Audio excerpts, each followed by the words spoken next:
2ஆம் நிலை காவலர்கள் முதல் தலைமை காவலர்கள் வரை 4,48,983 நாட்கள் வார விடுமுறையும், எஸ்எஸ்ஐ மற்றும் உதவி ஆய்வாளர்களுக்கு 15 நாட்களுக்கு ஒரு முறை வீதம் 67,233 நாட்கள் விடுமுறை அளிக்கப்பட்டுள்ளது.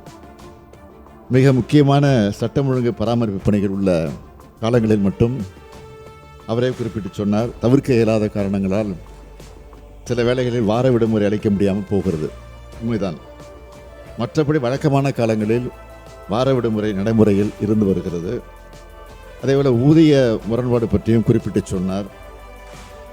அதை பொறுத்தவரையிலே காவல்துறையில் காவல் ஆளுநர்களாக பணியமர்த்தப்பட்டு பதவி உயர்வு மற்றும் பல்வேறு நிலைகளில் காவல் ஆளுநர்களுக்கு இடையேயான ஊதிய முரண்பாடுகள், ஊதிய குழு அறிமுகத்தால் வரும் ஊதிய முரண்பாடு தவிர்த்து தொடர்பான கருத்துருக்கள் சம்பந்தப்பட்ட காவல் அலுவலர்களிடம் இருந்து பெறப்பட்டு அரசுக்கு அனுப்பப்பட்டு அரசின் பரிசீலனையில் இருக்கிறது. அதேபோல் காவலர்கள் பணி உயர்வு பற்றி குறிப்பிட்டு சொன்னார்.